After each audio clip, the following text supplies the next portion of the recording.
Welcome to tonight's classic episode. You know what three flavors go great together? Contras, obviously, cocaine, great addition, and our good friends at the CIA. Yum, yum.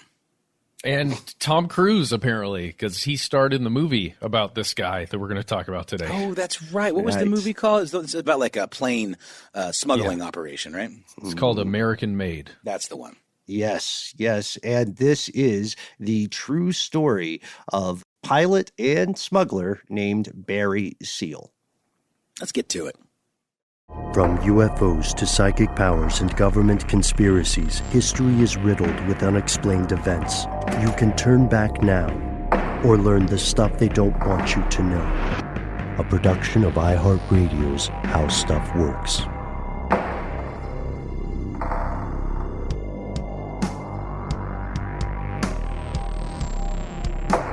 Welcome back to the show. My name is Matt. My name is Noel. They call me Ben. We are joined as always with our super producer, Paul Mission Control Decant. Most importantly, you are here, and that makes this stuff they don't want you to know. Every time you do that, I feel like I'm about to get into some kind of freestyle or something. There's a cadence to it when you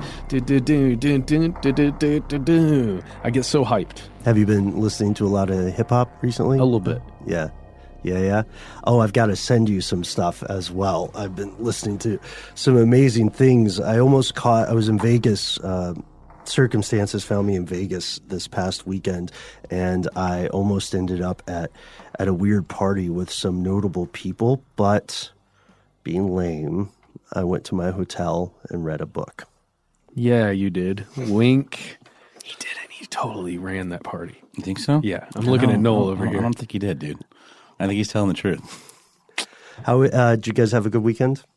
Yeah, had a great weekend. Hey, I played a lot of that Detroit Becoming Human. It was the free game on the PlayStation Network in July. Cool. Totally worth it. Best game I've played in a long time. Highly recommend it if you're into story. If you want some complex gameplay, don't do it.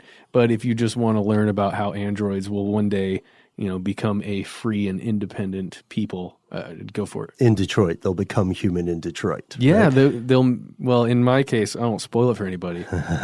Things turn out well. That's good. I've got to say, it's so weird that we don't do more video game stuff. I would love to play a video game called Stuff They Don't Want You to Know with that weird hand.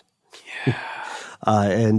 Maybe one day we'll mess with some video game type folks. I really like old video games that tied in with movies that looked nothing like the movie, like on Nintendo. It would be like Back to the Future, the game, but you'd just be like this little blocky Marty McFly. And, remember E.T. the game? That was where I was just going to mention that. Yeah, E.T. the game, one of the universally agreed worst video games ever. Yeah, I think they dumped grave them all of in them. landfill. There's a mass grave. Yeah, exactly. See, but in our video game, you'd get to choose to be one of us or Paul. And you would go through and you'd have to solve conspiracies with the help of the others. It would be a multiplayer game. You could have 4 people at once playing, right? Can you play solo? You can totally play solo. Okay. That's how I would play it. Okay. But what I'm saying is if you were into playing together, you guys could investigate, go down different leads. You report back. Ben's found out everything about the Black Hand. I've been busy over here with an extraterrestrial angle. So for some reason, they're connected. Then we figure out the next place to go. I'm telling you, this video game rules. Get at me. And Ben and Noel and Paul, whoever you are, you video game developers out there. Yeah, tell us your idea. If you had a video game about your own personal experience, what would it be? You don't have to write it all out. You can call us and give us your 3-minute pitch. We are 1-833 STDWYTK. If you're a longtime listener, you can probably tell that we're all film buffs here, or voracious sponges of story and information. We enjoy that in terms of video games, in terms of music, art, film and books and so on. And we were talking a little bit off air about Tom Cruise, who will be familiar to all our fans of Tom Cruise Control, mentioned in an earlier episode. In 2017, the actor Tom Cruise starred in a film called American Made. American Made follows the highly fictionalized life and times of a real-life pilot named Barry Seal.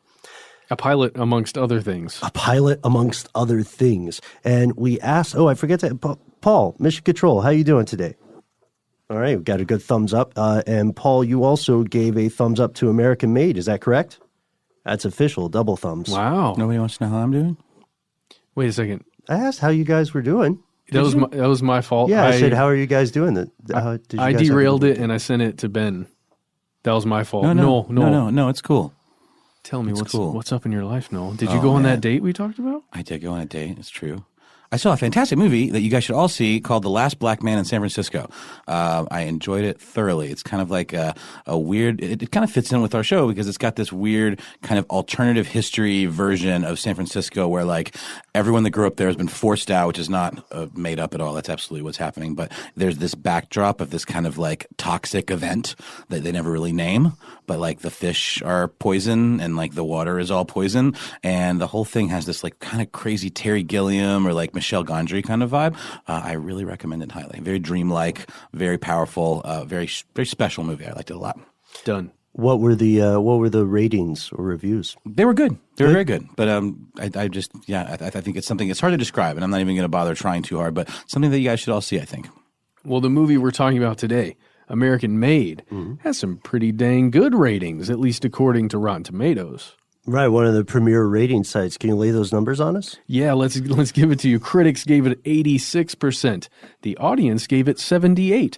Now, generally, gotta say, those two numbers are flopped, where the critics will give it a slightly lower rating, and then audience members will enjoy a movie a little bit better than the critics perhaps gave it credit for?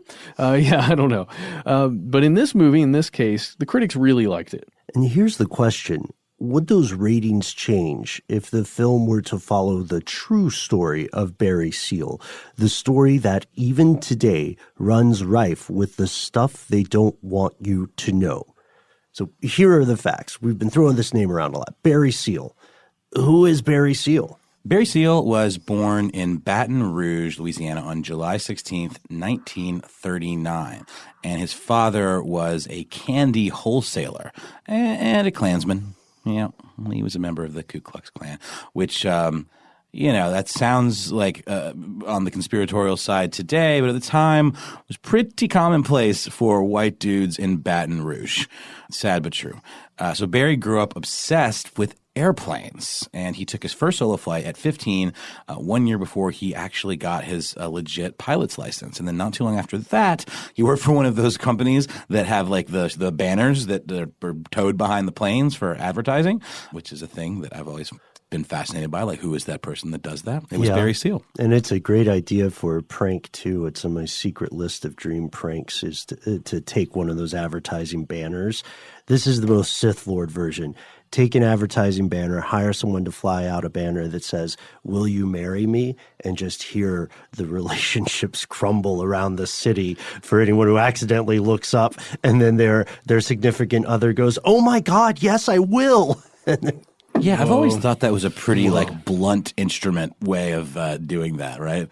Like, in general. It's pretty inconsiderate. Super inconsiderate, man. Ruining everybody's beach day. Mm-hmm. So to jump back to Barry Seal really fast, you guys. Yes. It's fascinating here is one of the first things we've learned about him is that prior to even getting a pilot's license, he's bending the rules a little bit and taking a solo flight, something that is both irresponsible, really dangerous to himself, but also adventurous, right?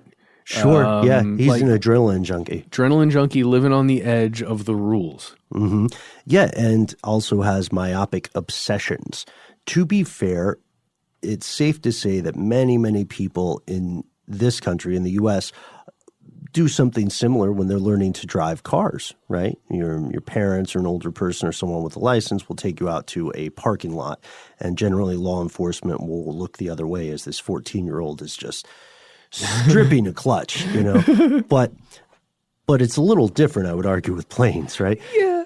And his obsession with flight in general would lead him to the first steps on his long, controversial, conspiratorial, and ultimately fatal career. He joined the Civil Air Patrol in 1955, and he stayed based in Baton Rouge. And he took part in a Civil Air Patrol joint training mission with the New Orleans unit that was run by a guy named David Ferry. David Ferry later will be a peripheral figure in the JFK assassination. And that's not all of the connection between this character, Barry Seal, and the JFK assassination. Whatever do you mean? I mean, there's somebody else that allegedly he met, at least according to another Civil Air Patrol member, a person named John Odom. They say that Seal actually encountered Mr. Lee Harvey Oswald while he was training. Oh, that's true. But wait. There's more. As Billy Mays was wont to say, yes. Tosh Plumlee, another figure later related to the JFK assassination. That is a great name, by the way. Tosh Plumlee. I love that. Sounds like a character in Clue. Yeah, it really does. He claims that Barry Seal began working for the CIA in the mid-1950s. We have a quote from Tosh on this. I think Tosh Plumlee would sound like Barry Seal was involved with military intelligence in the early days. Military intelligence was the real game, with the CIA just acting as logistical people. Barry was a peripheral player back then, but he was a CIA contract pilot all the way back to 1956 or 57. Now remember, this is Baton Rouge. Doesn't matter. This is how Plumlee sounds, my man. He's an aristocrat of the highest order. And Seal would later, in sworn testimony, deny any affiliation with the CIA whatsoever, in any shape, form, or fashion. That'll come up later. Let's keep going. In 1958, he began ferrying weapons to Fidel Castro, fighting against the Batista regime in Cuba. At the same time, a section of the CIA was supporting the overthrow of the Batistas. So if he said he had no involvement, I guess he was just another contractor, and maybe Castro had like a 4:30 p.m. appointment with the CIA and a 5:15 appointment with Barry Seal. Who knows? Or maybe he wasn't actually meeting. Like, here's the tough thing. It seems as though if you are going to be flying weapons in to a group like at least any member of Fidel Castro's resistance force, it's going to be a known mission, right? There's going to be a lot of handling that occurs with that. It's not just, oh, hey, I'll be there around 3. See you in a little bit, Fidel guys, Fidel's dudes. I guess just what I'm saying is it was certainly under the radar when it was occurring, right, with authorities, or at least it would have to be, unless it was explicitly known that this was occurring as a mission and part of the CIA. So, yeah, that's another part, because astute listeners, you just heard us say the CIA was at the time supporting the overthrow of Batista. However, the policy changed soon after Castro gained power, and Barry Seal apparently started taking part in air attacks on the emergent new government. Either way, they liked what he was doing. In 1959, he became a CIA pilot in Guatemala. It's true. And I'm just trying to point out some things here that have to do with themes with Barry's life, right? This idea of possibly playing both sides there, of both supplying the new regime with weapons, but then also participating in attacks once they've gained power. Exactly. Kind of a fair weather friend at the very least. Right? Exactly. So let's go to 1959. Now he's in Guatemala, and he's officially a CIA pilot.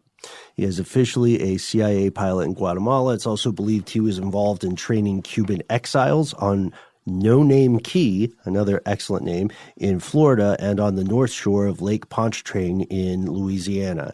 He also ran a couple of companies based in his hometown, Baton Rouge, Seal Sky Service and Aerial Advertising Associates. That's the banner thing we talked about earlier. He had an office in the International Trade Center run by Clay Shaw. Can we just talk about Aerial Advertising Associates? Sure. AAA. Uh-huh. I mean, first of all, you're going to get in trouble just with those A's, right? You can't just use all 3 A's. I mean, come on, there's a big company out there. They're going to take you down. But the other thing is, it sounds like some kind of CIA front, doesn't it? Mm-hmm. When over the course of this show, every CIA FBI front has the most banal name to it. Of the most, this is exactly what this thing is. Mm-hmm. It feels very much like that to me. I'm not saying it was a CIA front. Just saying. Sure. It's like Legitimate Business Partners Associated, LLC. Yeah. No, not American Airlines. What was it called? What was the big one? Air America. Yeah. How could you hate that? Do you hate America? So in 1962, December, he joins the 21st Special Forces Group. He attends the Fort Benning Jump School. In 63, the next year, he's assigned to Company D Special Operations Detachment of the 20th Special Forces Group Airborne. In 64, he joins the 245th Engineer Battalion based in St. Louis. He leaves there in 66. He serves in the Louisiana Army National Guard, the Army Reserve. He joins TWA, Trans World Airlines, in 1968 as a flight engineer and later becomes one of the youngest command pilots in the entire fleet. So he loves flying. He's good at it. You just can't entirely trust that he will have your back when the chips are down. Yeah, and he has had a lot of involvement with various military groups. He's an experienced guy by the time he's not that old. Yeah, exactly. Was he born 39? Yep. Wow, so not even 30. And his shady and at times contradictory career finally caught up with Barry Seal on July 1st, 1972. He was arrested in New Orleans. He was accused of sending C4 explosives to anti-Castro Cubans based in Mexico. A DC-4, that was a plane he was flying, was seized at the Shreveport Regional Airport loaded with around 7 tons of plastic explosives, 7,000 feet of explosive primer cord, and 2,600 electric blasting caps. So this was going to be one hell of a party. And then James Miller, Richmond Harper, and Marlon Hagler, and also someone named Murray Kessler were arrested along with Seal. And Kessler's partner, a man by the name of Manny Gambino, was kidnapped around the same time the others were arrested. Very fishy. And Gambino's corpse was later found in a New Jersey garbage dump. This is some mob stuff right here, right? This is that Gambino, clearly. Yeah? Exactly. Yeah, well, then the plot just continues to thicken after that. Because, it's like a nice roux at this point. Yes, very nice, Noel. Because that plane, the DC-4, was actually owned by this guy named James Boy, who was, in fact, a known associate of the CIA. James Boy. What a terrible name. Jimmy Boy. What's the other guy? Plumley and Boy? Yeah. Tosh Plumley and Tosh, James Boy. That's great. These sound like made-up names. I love it. Well, here's, again, there are these weird... This is a web. This is a string in the web. It's literally a Gary Webb. And it is. So this guy, James Boy, his aircraft later was used by Oliver North, essentially, to send mercenaries hired by him to fly in and out of Honduras, which, again, we've got 3 points of connection here already that are just mind-blowing. Right. Maybe not enough connections to jump to a conclusion. No. But 3 points is what you need to climb up a conspiracy mountain, right? There you go. So the man who organized the entrapment of Seal, the reason he got caught with all these explosives and that his friends got caught as well, was a guy named Cesario Diosdado, an official with U.S. Customs. It took the authorities over 2 years to bring Seal and co. to trial. And then things got really fishy. So the trial finally gets underway, June 1974. But government prosecutors do something that automatically, without question, sinks the case. They introduce into evidence an automatic weapon that has nothing to do with the charges against the defendants. None of them have ever touched. The chain of custody is completely unrelated to them, and so a mistrial is declared. Seal and his buddies are released. No probation, no monitoring, no sentencing. This was not to be his first arrest. And this is about a plane filled to the brim with explosives. Okay, not quite that large, but enough enough explosives, like we said, to do serious damage somewhere, and they just get let off. Yeah. This is also going to become a pattern in the life of Seal. This was not to be, of course, his final arrest, but what we can see is that evidence indicates that at every step along the way, some suit would step in and take over the investigation. After Barry's first arrest, his career takes off, or maybe it's more appropriate to say it veers off in a darker, more sinister direction. And we'll examine a little bit about that. But first, let's talk about his death. This is the hinge of today's episode. And we'll talk about it right after a quick word from our sponsor.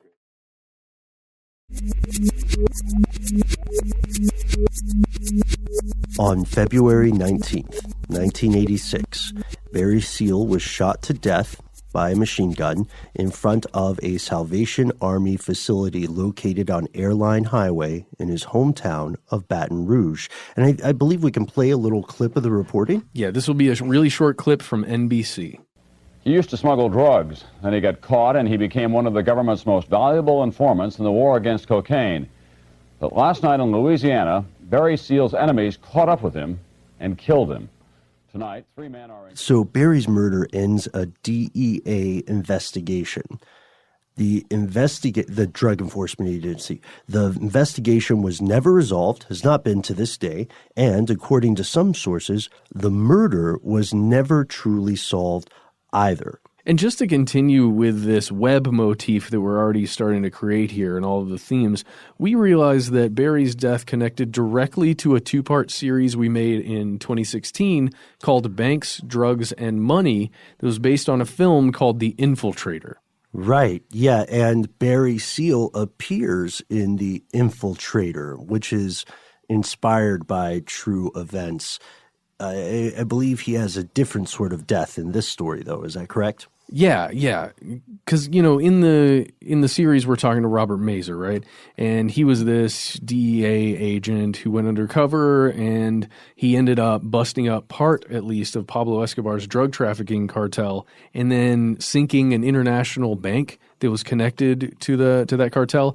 And in this movie, there's a scene where Robert Mazer's character is being driven around by Barry Seal, and Barry Seal's character is essentially complaining about Ronald Reagan and Nancy Reagan and the anti-drug movement, talking about his high-level connections with government officials, essentially, and how he's been doing this stuff, trafficking drugs for the government, essentially. I didn't clock at all that was him in the movie. Interesting. Yeah, he's introduced and it's kind of shown that way. But then instead of the way we've described it before, where Barry being shot to death in front of the Salvation Army facility, just in his car or as he's getting out of his car, he's killed in a drive-by. A motorcycle assassin essentially comes by and shoots him while he's driving the car. And we noticed that this was the only depiction of Barry Seal's death where he wasn't just in his car or getting out of his vehicle. Mm-hmm. He was actually driving while it was occurring. So to our mind, and to your mind, you should at least know that that's probably not what happened to him. But at the same time, I think it's just interesting to note these connections we've been making here. Before we started this episode, Noel pointed out that he felt like he had already talked about Barry Seal. And then we discussed how in covering Gary Webb, who was the other guy? Robert Mazer, and I think there was one other main story that we've spoken about before where it was CIA drug trafficking. Many. Just how common this feels to us. So if that's not really what happened, if it wasn't really a motorcycle drive-by, then what did actually occur? Who killed Barry Seal and why? Here's where it gets crazy. So we talked about that first arrest. And we mentioned that his career changed. After his first arrest in 1974, when Barry got off scot-free, he went face first into drug smuggling, both for drug cartels and apparently, eventually, for factions of Uncle Sam, the U.S. government. His talent, his bravado, his chutzpah had attracted the attention of the Medellin cartel and their leader, Pablo Escobar, who many of us may recognize from Netflix. It was on Escobar's suggestion that Barry Seal moved his airstrip from Louisiana to kind of a podunk place in West Arkansas. And by the early 1980s, he had orchestrated the importation of thousands of pounds of cocaine and marijuana into the U.S. via this middle of nowhere strip in Arkansas. And he started out, as far as we can tell, kind of smuggling marijuana on his own. And then he realized that pound for pound, cocaine is where you get the most gas money. Is he depicted in that Netflix show Narcos? Barry Seal is in Narcos. He is, okay. I've only seen the first season. It's And been a while. spoiler alert, his death is also portrayed in Narcos. I thought that rang a bell. It's been a long time since I've seen that, but that makes sense. His death has been actually depicted multiple times, which is surprising because he's not a huge public figure today. And arguably he should be. He was busted again in Florida in 1983. He was charged with conspiracy to distribute, get this, 462 pounds of coke. That's an estimated street value in 1983 of $168 million. So just for giggles, let's look at how much $168 million in 1983 is worth in 2019. We're going to pull up the number with some help from Mission Control. Can we get a drum roll, please? Just a sound of someone snorting something on a table. Even better. Perfect. I don't know how you found the happy medium between those, Paul, but by God, that's why you're a super producer. He's shaking his head so hard right now. I know. We're gonna have to take you out to Applebee's to apologize. Here is the answer. $168 million in 1983 has the purchasing power of over $432 million in 2019. So it's more than doubled over that time. He was on the way to becoming what we would consider a billionaire today. Wow. You want to hear something else that might make you chuckle? What's that? Barry Seal's alias, or one of them, was Ellis McPickle. No. Mm-hmm. Not Ellis. Ellis McPickle. He seems like such a good stand-up guy. It's weird because you wonder why he would need an alias, right? Smugglers often do, but he turned and started working for the feds as an informant. Yeah, because he got caught with $168 million worth of cocaine. So he was either just going to go away forever or he was going to turn and start working for the feds. He got flipped. Yeah. Hard. He got flipped hard. So the DEA cracked this deal with him. They said, all right, Barry, keep carrying on your business as usual. Keep flying your smuggling routes. We're going to give your plane the exhibit treatment. You know what I mean? We're going to put high-tech surveillance equipment in there, and we're going to pimp your ride to include the most expensive cryptic radio communications we had ever seen at the time, according to DEA agent Ernest Jacobson. And it paid off. It delivered on his first trip. Oh, yeah. He got some photographs of Cuban officials, Nicaraguan soldiers, and Sandinista government officers hauling duffel bags of cocaine. Hauling duffel bags. These are officials. They're just picking them up and loading on the plane. You can see a little bit of footage in this from that NBC clip we played earlier. You can find it on the YouTube video. It's insane. He even brought back a picture of this guy, this kind of ghost or this myth that exists out there, Pablo Escobar. But he was in one of those striped polo shirts that I can't remember if it was portrayed this way in The Infiltrator, but you've seen media or depictions of Pablo Escobar in this shirt. It's hot down there. And Seal's intel then transformed him into literally the most significant witness in the U.S.'s war on drugs almost overnight. I mean, literally, that's what occurred. This thing we've kind of told you about where he got arrested with all this stuff, got flipped, got his plane pimped, went out there and started doing this stuff. It was not a long-term situation. It was not a slow burn. You're right, Matt. In fact, the Philadelphia Inquirer later called Seal, quote, the most important witness in the history of the U.S. Drug Enforcement Administration. Wow. Not in terms of this project, but in terms of the history of the administration. Can we just talk about the stakes at which he's playing his life right now? Sure. After, having a military career through all that stuff, then flipping to become a drug smuggler, then flipping back to being an agent. Out of control. Can you imagine how this guy slept at night? No. I seriously don't know cannot. how much he slept. Well, I mean, You think he was getting high on his own supply? Yes. well, but still, though, wouldn't that enhance the paranoia that you would probably feel in that situation if you're anywhere near a normally functioning Sure, human the being? lack of wouldn't sleep know. paired with the effects of the narcotics themselves. I'm sure he was a mess. Yeah. Yeah. I mean, I would imagine just the stress. Not long into his career as an informant, trouble begins. There's a front page story in the Washington Times by journalist Edmund Jacoby, which seems to out Seal as a government agent. This is also one of the first public statements that later led to the Iran-Contra scandal.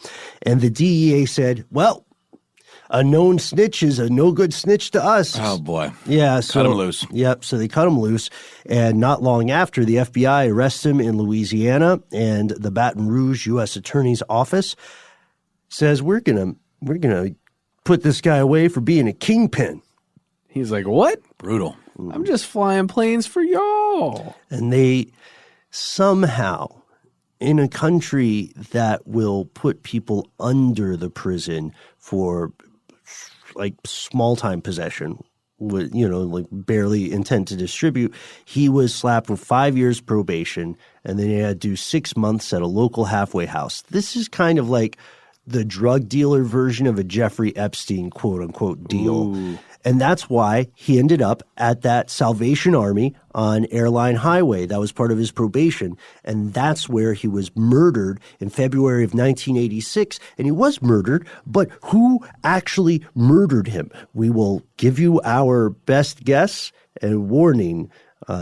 This is a little bit off the edges of the map, so there's some speculation involved.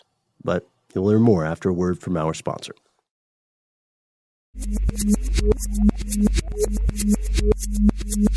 Okay, two things. Let's divide it two ways.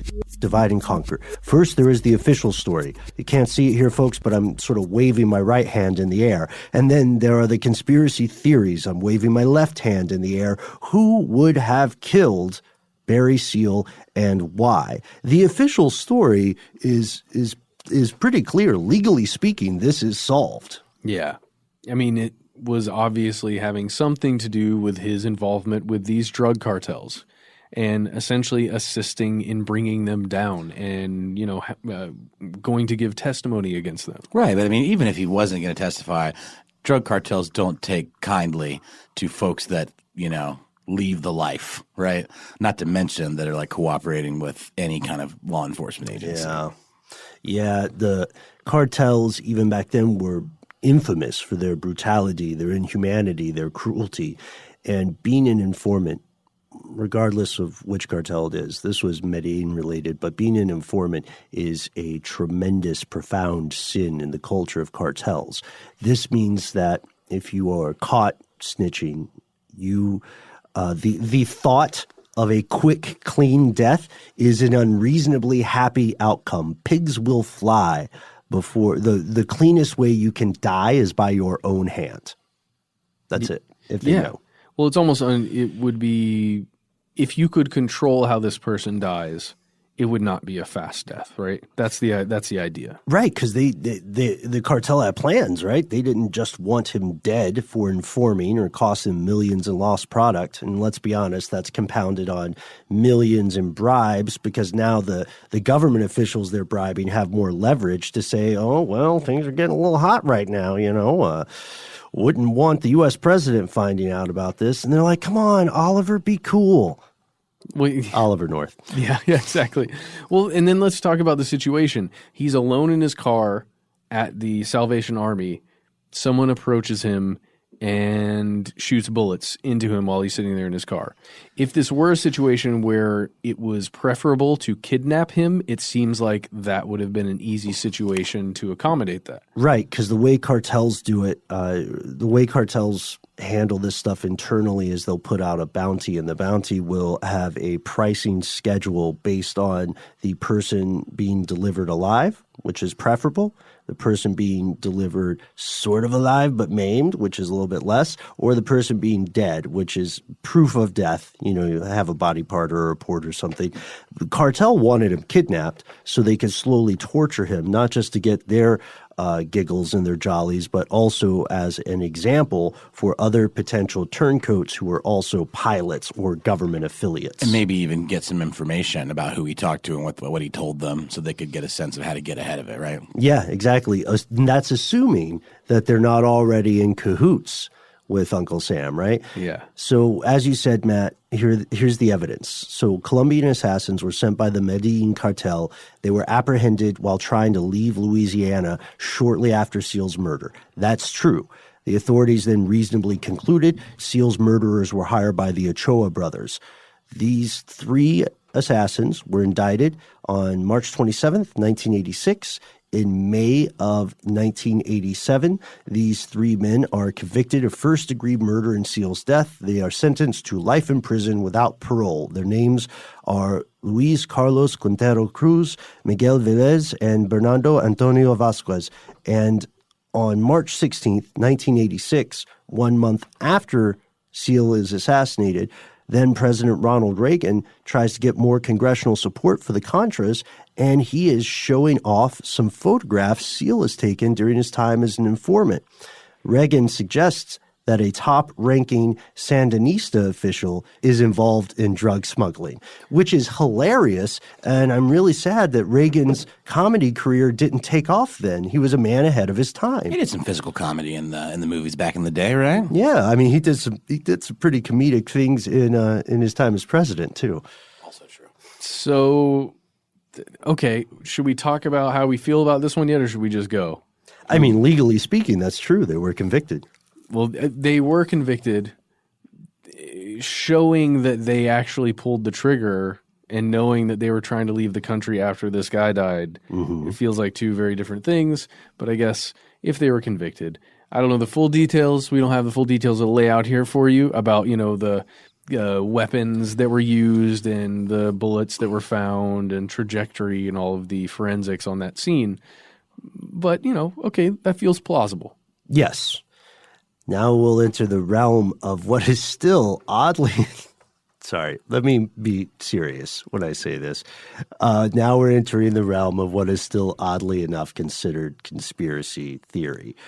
What if Uncle Sam was somehow involved? What if the feds were somehow involved? What would their motivation be? The motivation for the cartel is that this guy was an informant and bad for business and could make business even worse if, as you said, Noel, they got information from him. And he could testify against them. Testify, yeah. Uncle Sam's motivation, for those who believe that the U.S. was involved in this assassination, was that he could those benefiting from the snitch would become the victims of the snitch, and that Barry Seal wouldn't just give intel to the DEA about the cartel operations, but he would eventually be in a public court of law saying, yeah, let me name some names of people on the CIA's, their payroll. Let me name some names of the people in the FBI who got me out of all those times I got caught red-handed with the plane. For real. Let's go over all this stuff first, then I would just want to talk about it. Yeah. And one other thing. Possible involvement in the JFK assassination. Yeah. Because Tosh Plumlee, who we mentioned earlier, stated numerous times that he flew a secret flight taking the CIA to the assassination site because the CIA knew that the murder was coming and they actually wanted to prevent it. Whoa. That's Plumtree's statement. According to, let's look at the evidence though. Okay, so involvement in state-sponsored drug deals and maybe JFK assassination. According to one of Seal's 3 wives, Deborah, Barry Seal flew a getaway plane out of Dallas after JFK was murdered. Whoa, that's intense. And we have more descriptions. Tosh Plumlee pops up again, giving us some details about Barry Seal's previous activity with illegal government projects. Barry Seal did a lot of damn good stuff in the late 60s. In 67 and 68, he was with the Air America in South Vietnam and Laos during search and destroy and special ops with Ted Shackley's boys. Yes. He'd been recruited even, for special ops because of the Cuban thing. Can we just jump in here and talk about his involvement right there with Air America? Hello. Yeah, let's do it. Hello, everybody. That's the front. Air America in South Vietnam.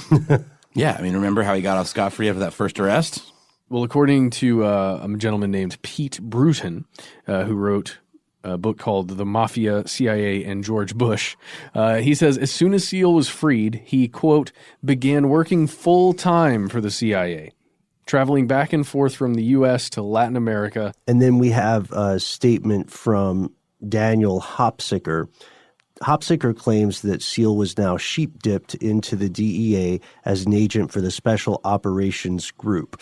Seal worked under a guy named Lucien Koning, who ran secret missions for the DEA. Sheep-dipped is intelligence community slang, which means to give someone a pretty waterproof, if not ironclad, alternate identity. Wow. So McPickles or whatever. There you go. Hopefully it was better than that one. So this is weird, though. Here's another piece. So those are three pieces of evidence that Uncle Sam may have been involved. The fourth piece, which I think is one of the most difficult to deny, is that despite being apparently a very, very, very valuable asset and witness, he had absolutely no protection when he was out in the field. He was out in the wild with no guards and no monitoring, and the local legal machinery caught wind of this, and they were livid. After Seal died, Louisiana Attorney General William Gust hand-delivered a letter to U.S. Attorney General Edwin Meese in protest of the government's failure to protect Seal. Goose called him a heinous criminal, but he added, at the same time, for his own purposes, he had made himself an extremely valuable witness and informant in the country's fight against illegal drugs. Barry Seal's murder suggests the need for an in-depth but rapid investigation into a number of areas. Why was such an important witness not given protection, whether he wanted it or not?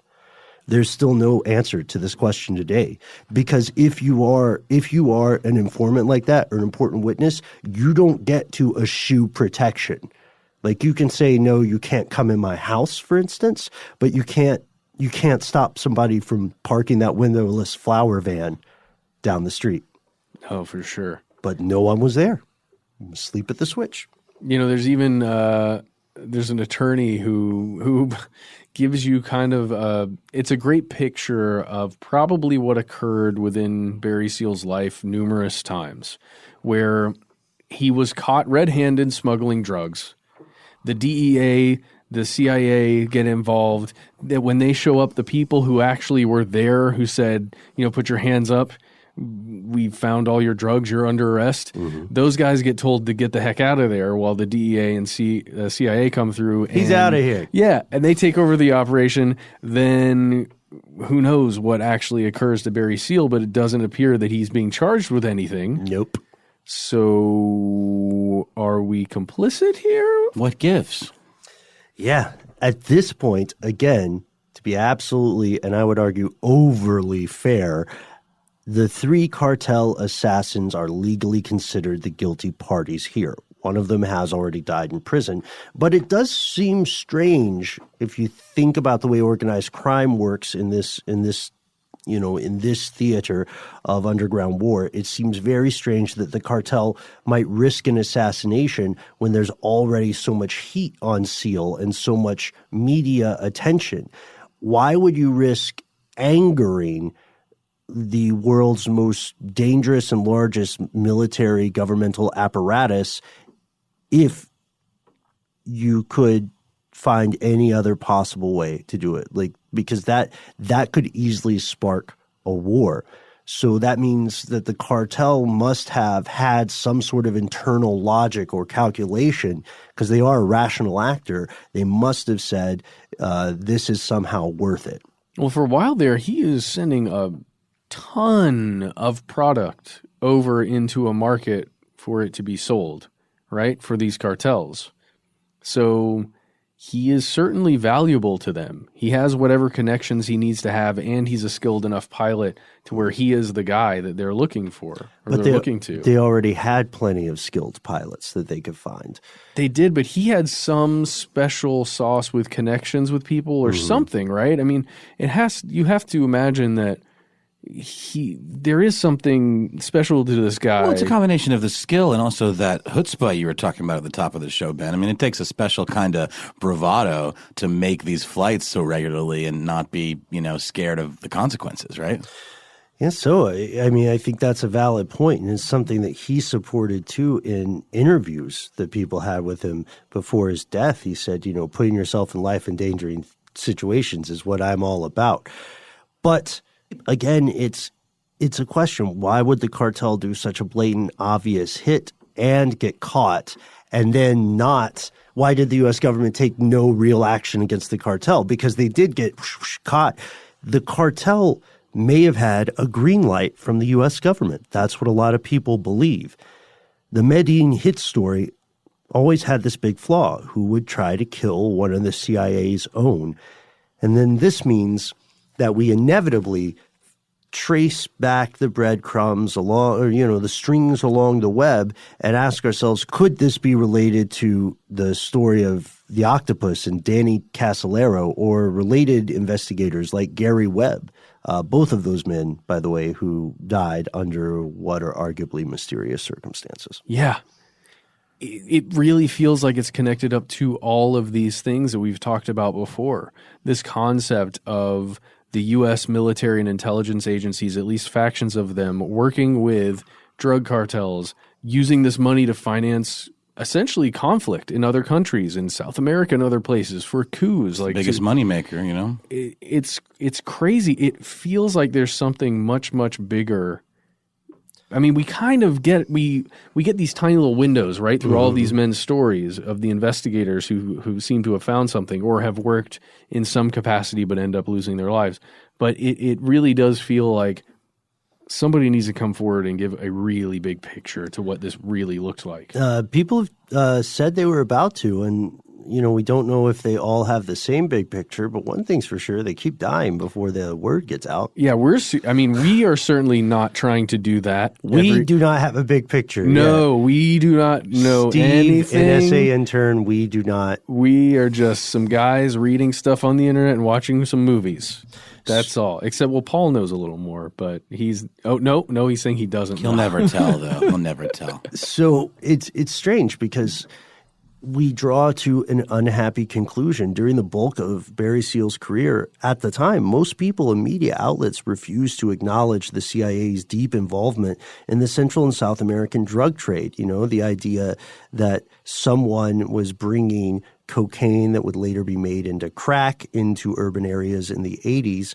The idea that the government would be at all aware of that was treated as anathema in mainstream media. And instead, these accusations would be dismissed as conspiracy theories, which is odd when you think about it, because dismissing that stuff as a conspiracy theory meant those same authorities, the NBCs, the CBSs, and so on, were participating in the very conspiracy they purported to investigate and dismiss. And even now, I mentioned this at the top, some people will argue Seal was never involved with the CIA, and that's based entirely on a statement in court and the fact that those statements were considered sworn testimony, which is like they put their hand on a book, they said they would tell the truth, and so, and ergo, everything they say after that point must be true. What a broken system. We have a statement from former FBI agent Del Hahn explaining this. The only federal agency Seal ever worked with was the DEA. Seal's sworn testimony was that he had no knowledge of ever working for the CIA. In debriefings after his plea bargain, he never told me or anyone else he was a CIA asset or had worked for any agency other than the DEA. Our task force never developed any evidence that the CIA was involved with Seal in drug smuggling. There is not one iota of credible evidence that Seal ever worked for the CIA or assisted them in any operations, and the CIA denied any connection with Seal. Oh, okay. So That solves it. Yeah, I mean, he's under oath, and I guess we believe him. And the CIA said they didn't do anything. Yeah, of course they did. Why would they do anything? So we do have to note that Hahn does admit at least 4 CIA-associated pilots also smuggled various things into and out of South America. So he knew it happened. He's not saying it didn't happen. He's just saying that the CIA and SEAL both denied involvement, and they couldn't find anything, so he thinks it's not true. But enough about Agent Hahn. Yeah. What do you think? You listening now, would a government agency actually cooperate with a drug cartel to murder one of their own? For believers of certain JFK conspiracy theories, the answer is obvious, but we want to hear from you. And also, what do you guys think? Is this also kind of almost like a false flag attack? Where it's like, not an attack like in the sense of a war, but it's like a subterfuge, right? Where it's like, of course it was the cartel that killed him. All signs point to that, but it was actually us making it look like it was the cartels that killed him, because that was the easiest thing to, that was the easiest, most logical explanation, I guess, right? Well, the whole thing is a proxy war that he's getting involved with, whether he knows it or not, and he's playing both sides. It's so tough. It's so tough. You're asking what we think, Ben. So who? Let's just put it this way: is the DEA going to send a crap load of C4 in a plane over to assist either side with Cuba? DEA, probably not. CIA? Shrug.gif. I mean, shrug for sure.gif, but I guess what I'm saying is this idea that he wasn't working for them in some way, that would entail him working, I guess, for himself directly with, Fidel Castro's crew to bring all that the C4 over to them? Was he just like a patsy? Was he just kind of like a pawn because he got screwed and then kind of had to continue playing both sides for his own well-being, I guess? You know what I mean? Like, I don't know. Like, it seemed like he was at one point being super clever, and then something went wrong, and then he kind of didn't have control over his own destiny anymore, right? Mm-hmm. Well, also former FBI agent that we talked about earlier, Hahn, said the evidence indicated if he had not been shot, he already had plans to jump probation, leave town, live in Costa Rica, and start cocaine operations up again the next day. He was leaving the next day. Interesting. So it makes you wonder if someone found out about that, FBI, and put a stop to it. That's just me talking, by the way. I'm going to say personally, my opinion, and I don't want to color – I don't want to influence anybody writing into us. We do want to hear your takes, but my opinion, based on the stuff we found, is that maybe not the CIA proper, but factions within the CIA or factions within related government agencies absolutely greenlit this death. In such a way that there would be plausible deniability. You know what I mean? I would have to agree with you, Ben. Because we've kind of outlined exactly why. I mean, it doesn't make sense to just shoot a guy sitting there where he was, in his car, where he was, if you really wanted to get revenge on him. It feels more like shutting him up. Yeah. Well, how did the cartels do it? Why? I don't know. It feels like, I'm not saying the CIA told him to do it, but at the very least, as we say in the South, the CIA and the U.S. government did not hurt their neck looking for the responsible parties. And they also didn't protect an asset that they had in him. They also didn't retaliate. Yeah. Which is weird because we're a pretty pro-retaliation culture here in the U.S. I don't know. Noel, what do you think? Yeah, no, I agree with you guys completely. Like, it's there's just no logical way of explaining this whole thing without there being some kind of weird double dealing by our government. The biggest question for me, and you actually have put this in the end of the outline here, Ben. The biggest thing that we kind of glossed over, but we mentioned it for sure. His possible involvement with the JFK assassination? Yes. Yeah. What if that's the reason? I don't know. The Plumlee story about the CIA attempting to prevent the assassination was fascinating to me. Yeah. I think also at times it's tempting for, we've talked about this in the past, it's tempting for us to think of these agencies as monolithic entities. They most certainly are not. Things are very competitive at that level. They're rivals. I'm sure there's more than a bit of ego involved. Anyone is corruptible, and people who seem to, in public speaking and so on, get along well, maybe working backstage for directly contradictory forces, you know? Well, and we just have to mention here that a human being can be convinced fairly easily that one course of action is not only the best course of action, but it is also either just or it is, I don't know how to put this correctly, that doing A is the right thing to do, and we have to do A in order to achieve our goals, right? Sure. And the greater good argument. The greater good argument can be so many different things for one situation that you could have factions who are simultaneously within the CIA attempting to, this is just hypothetical. Sure.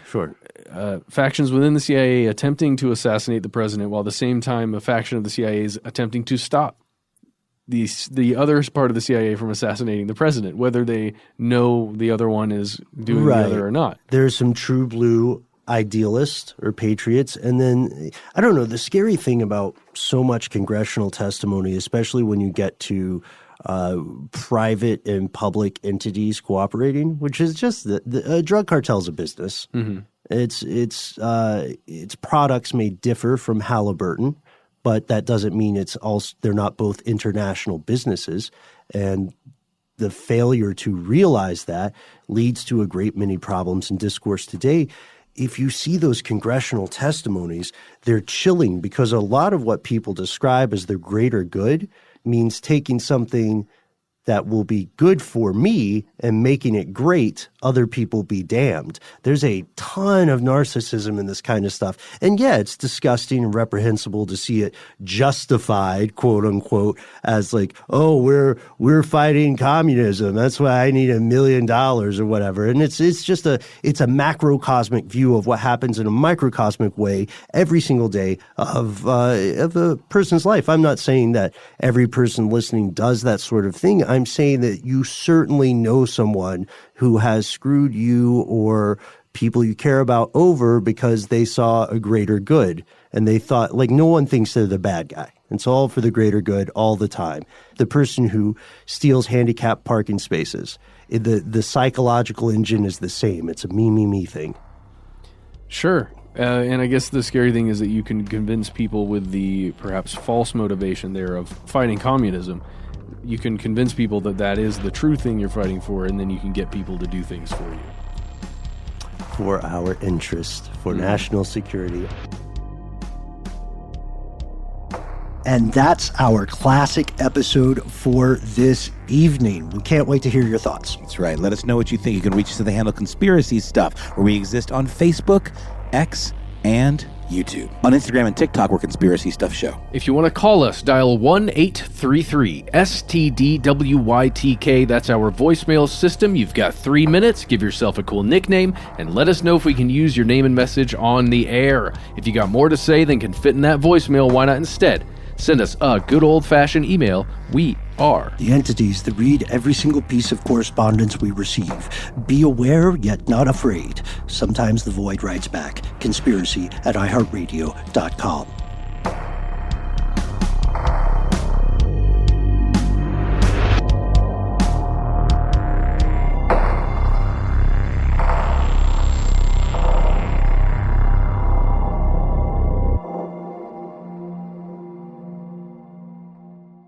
Stuff They Don't Want You to Know is a production of iHeartRadio. For more podcasts from iHeartRadio, visit the iHeartRadio app, Apple Podcasts, or wherever you listen to your favorite shows.